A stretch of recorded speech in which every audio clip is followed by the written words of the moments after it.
Malam itu, Pak Wira berdiri di tengah koridor lantai 2, di bawah cahaya remang dari lampu emergensi yang berkedip-kedip. Suasana begitu sunyi, hanya suara langkah kakinya yang bergema. Namun, ia tahu ia tidak benar-benar sendirian. Tiba-tiba, suhu turun drastis. Napasnya membentuk kabut di udara dingin. Dari ujung koridor, bayangan hitam itu muncul lagi. Sosok wanita berambut panjang, mengenakan baju terbakar yang sobek-sobek, wajahnya penuh luka bakar, dan matanya merah menyala. Pak Wira menggenggam senter dan pentungan kayu yang selalu ia bawa. "Siapa kamu? Apa yang kamu inginkan?" Suaranya bergetar tapi berusaha tegas. Sosok itu melangkah maju perlahan. Suara langkah kakinya seperti suara pasir yang berderak.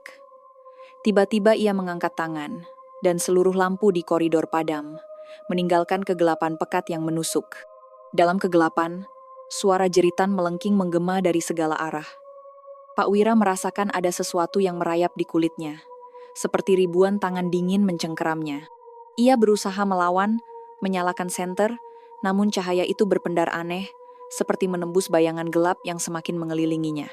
Saat lampu emergensi kembali menyala, sosok itu menghilang, meninggalkan jejak asap hitam dan bau terbakar yang menusuk hidung Pak Wira. Ia terjatuh terduduk, napasnya tersengal-sengal. Di tangan kanannya, senter yang tadi digenggam retak, dan di lantai ada sebuah foto usang yang tiba-tiba muncul. Foto itu menunjukkan wanita yang sama, berdiri di depan mal, sebelum kebakaran besar terjadi. Di balik foto itu tertulis nama dan tanggal, Mira, 1964.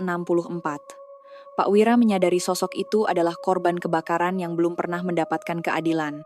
Rohnya terperangkap di mal ini, tidak bisa pergi sebelum kebenaran terungkap. Dengan tekad baru, Pak Wira mulai menggali arsip lama, mencari tahu apa yang sebenarnya terjadi pada malam kebakaran, bertekad membebaskan roh Mira dan semua jiwa yang tersiksa di mal tersebut. Keesokan harinya, Pak Wira duduk di ruang arsip kota, di antara tumpukan dokumen dan koran-koran lama. Ia membuka arsip kebakaran mal tahun 1964, mencoba mencari petunjuk. Dokumen itu penuh coretan, laporan yang terpotong-potong, dan beberapa foto hitam putih yang mulai pudar. Tiba-tiba, sebuah berita koran mengungkapkan bahwa kebakaran itu bukan kecelakaan biasa. Ada laporan yang menyebutkan kebakaran disengaja, tapi detailnya selalu dihapus dari arsip resmi. Pak Wira teringat kata-kata seorang mantan pegawai yang dulu pernah bercerita. Mira, si gadis yang mati dalam kebakaran itu, sebenarnya mengetahui sesuatu yang berbahaya. Dia pernah melihat sesuatu yang tak seharusnya dia lihat. Pak Wira menghubungi seorang saksi tua yang dulu bekerja di mal, seorang wanita bernama Sari. Sari bercerita bahwa pada malam kebakaran, ada rapat rahasia antara beberapa orang penting yang ingin menutup mal itu demi kepentingan bisnis lain. Mira mencoba membuka pintu darurat, ingin menyelamatkan pegawai yang terjebak, tapi mereka mencegahnya. Mereka takut rahasia mereka terbongkar, kata Sari dengan suara gemetar. Pak Wira tahu bahwa arwah-arwah yang gentayangan bukan hanya Mira.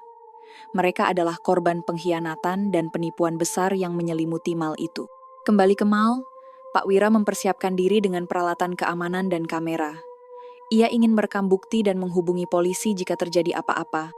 Namun, saat malam tiba, bayangan gelap kembali muncul. Kali ini lebih banyak dan lebih ganas. Mereka menggeram, mengeluarkan suara pilu, memohon keadilan. Pak Wira merasakan hawa dingin menusuk tulang, dan bayangan-bayangan itu semakin mendekat, membentuk sosok-sosok yang dulu hidup di mal ini. Ini saatnya kau membayar, para pelaku. Terdengar suara gaib yang menggetarkan jiwa. Pak Wira berdiri di tengah ruang utama mal yang gelap dan berdebu. Suara gemerisik terdengar dari sudut-sudut ruangan, seolah-olah ada banyak makhluk tak kasat mata yang bergerak di antara reruntuhan dan barang-barang yang berserakan. Tiba-tiba lampu senter Pak Wira menyorot sebuah bayangan putih yang melayang perlahan dari lantai 2 ke lantai dasar. Wajahnya samar, tapi ia bisa melihat mata kosong penuh kesedihan dan kemarahan. Itu adalah Mira. "Kenapa kau kembali?" tanya Pak Wira dengan suara bergetar. Bayangan itu menatapnya, dan dengan suara yang seperti bisikan angin, "Keadilan, keadilan yang harus ditegakkan." Pak Wira merasa sekujur tubuhnya membeku. Suara-suara tangisan dan jeritan lain mulai bergema di seluruh bangunan. Mereka bukan hanya ingin dilihat, mereka ingin didengar dan dibalas. Pak Wira mengeluarkan rekaman dari malam itu, memutar ulang suara-suara yang terekam, jeritan, tangisan, dan nama-nama yang dipanggil dengan penuh kesedihan. Ia menyadari bahwa arwah-arwah ini terperangkap karena keadilan yang belum ditegakkan. Dengan keberanian yang tersisa, Pak Wira berlutut dan mulai berbicara. Kami tahu apa yang terjadi. Kami akan mencari kebenaran dan memastikan kalian mendapat kedamaian. Tiba-tiba udara menjadi sangat dingin, dan semua bayangan berkumpul di sekitar Pak Wira. Mereka mulai berbisik bersama, suara mereka berubah menjadi satu kalimat yang jelas. Bebaskan kami. Dengan mengucapkan doa dan niat tulus, Pak Wira mulai menyalakan lilin-lilin yang dibawanya. Cahaya lilin perlahan-lahan menyebar ke seluruh mal, dan bayangan-bayangan itu mulai memudar. Seolah-olah mereka akhirnya mendapatkan ketenangan. Keesokan paginya, Pak Wira keluar dari mal dengan tubuh yang lelah tapi jiwa yang ringan. Ia tahu bahwa perjuangannya belum selesai, tapi malam itu ia sudah memulai proses pembebasan arwah yang terperangkap. Pemerintah akhirnya membuka penyelidikan baru berdasarkan bukti yang dibawa Pak Wira. Kisah mal terbengkalai ini mulai terungkap ke publik, dan sejarah kelam yang selama ini tersembunyi akhirnya mendapat perhatian.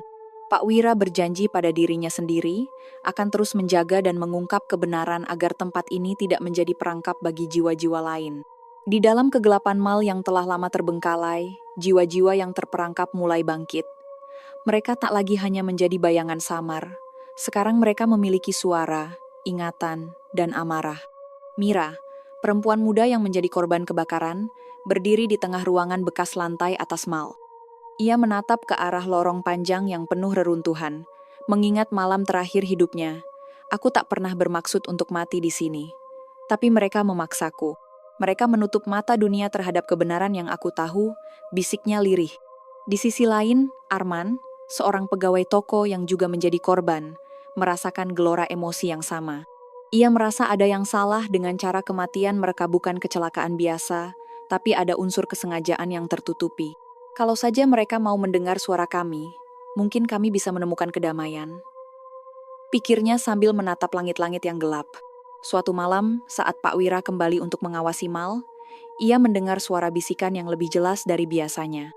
Pak Wira, tolong, kami butuh keadilan. Suara Mira terdengar samar tapi penuh harap. Pak Wira merinding, namun kali ini ia tak lari. Ia berbicara dengan lembut. Aku di sini. Ceritakan padaku apa yang sebenarnya terjadi.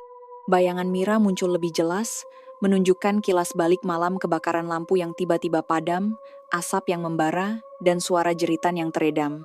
Ada yang memicu kebakaran itu secara sengaja. Kami adalah korban yang tak bersalah, terperangkap dalam kebohongan dan kejahatan. Mira menegaskan. Pak Wira mulai memahami bahwa ia tidak hanya menjaga bangunan, tapi juga harus menjadi pembawa kebenaran bagi mereka yang sudah tiada. Dengan bantuan beberapa dokumen lama yang berhasil dikumpulkan Pak Wira, ia mulai menggali kasus kebakaran itu lebih dalam. Namun, semakin ia dekat pada kebenaran, semakin sering ia merasakan kehadiran sosok gelap yang berusaha menghalanginya. Kamu tak boleh membongkar masa lalu, suara mengancam terdengar di setiap sudut mal. Pak Wira sadar, perjuangannya bukan hanya melawan waktu dan ketakutan, tapi juga kekuatan gelap yang ingin menutupi rahasia. Ia bertekad, demi kedamaian jiwa-jiwa yang terperangkap dan keadilan yang selama ini terkubur, ia harus terus berjuang. Pak Wira duduk di ruang kecil yang dulu pernah menjadi kantor keamanan utama mal itu.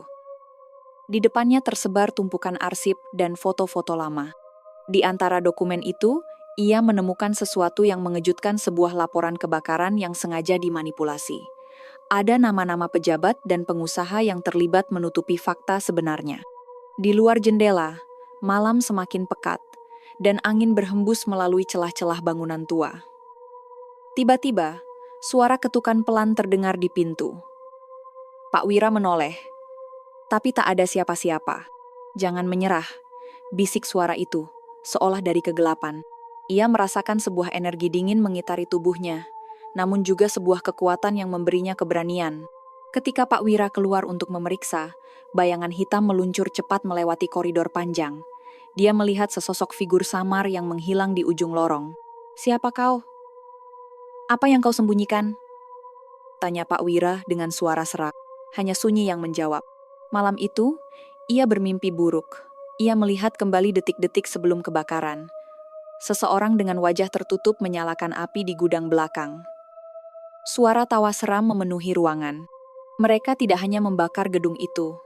tapi juga harapan dan jiwa kami, terdengar suara Mira dalam mimpinya. Keesokan harinya, Pak Wira bertemu dengan seorang jurnalis muda yang tertarik dengan kasus ini. Bersama-sama, mereka mulai mengungkap lapisan demi lapisan rahasia korupsi dan konspirasi yang menyebabkan tragedi itu. Namun semakin dalam penyelidikan, kekuatan gelap semakin menggila. Peralatan elektronik mulai rusak, lampu berkedip-kedip, dan sosok-sosok tak kasat mata kerap muncul di kamera pengawas. Pak Wira menyadari bahwa dirinya dan jurnalis itu tidak hanya berhadapan dengan manusia, tapi juga dengan roh-roh marah yang ingin membalas dendam.